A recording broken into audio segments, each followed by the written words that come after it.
What's wrong with the economy?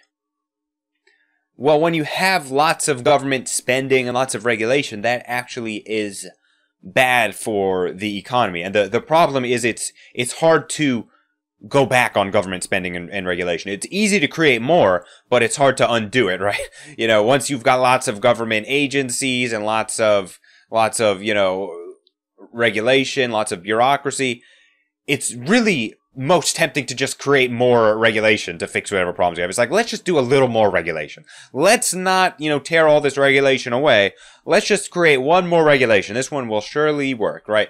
Let's not cut federal spending, right? Even though we're deficit spending, even though we are going deep in debt, let's not cut federal spending. The voters aren't going to like that, right? That's risky. That's risky. If you want to get reelected, let's just maintain the status quo and keep spending, even though we're going deep into debt, even though this is doing untold damage and putting future generations in debt. It's really best to just hope for the best and hope that the economy doesn't crash on, when you're in office, right? And this is the thing. And the other consequence is that our economy is hurt by these things. Our economy is obstructed by, government spending, right? If the government is taxing and spending people's money for them, then the point of an economy is that people are spending their own money on the products and services that are improving their own lives, right? If the government is taking money and spending it for them, then they don't have that money to spend themselves. It's the government who's choosing winners and losers in the economy. Or if the government just, deficit spends, then the government is debasing the currency and it's a tax on everyone's savings, right? And regulations also not good for the economy, right? You want as few regulations as possible. You want to use them very, very carefully, right? Because regulations are generally, they're going to just be used to enrich the big corporations who can actually afford to lobby to have these regulations, enacted on their terms, right? They make it harder for new startups to compete with them because, well, there's just a higher barrier to entry. There's more regulation to comply with. There's more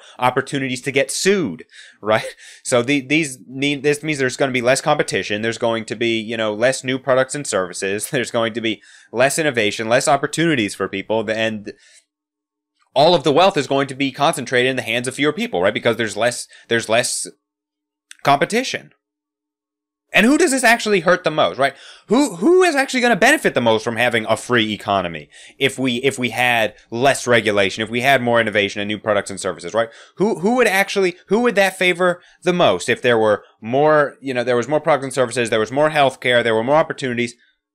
Who would that actually help the most? It wouldn't help the wealthy the most. It would help the poor the most, okay? Because the poor have the fewest options. They are going to be the last ones to receive any product or service. The poor are helped the most if you can create the most opportunities, if we can have the biggest supply of goods and services and the most innovation. The poor are going to be enriched the most by this. So, if that's who will benefit the most if we can, cut back on these regulations. If we can cut back on these practices that hinder the economy and hurt the natural causality of the free market, the poor are going to be the most enriched by this.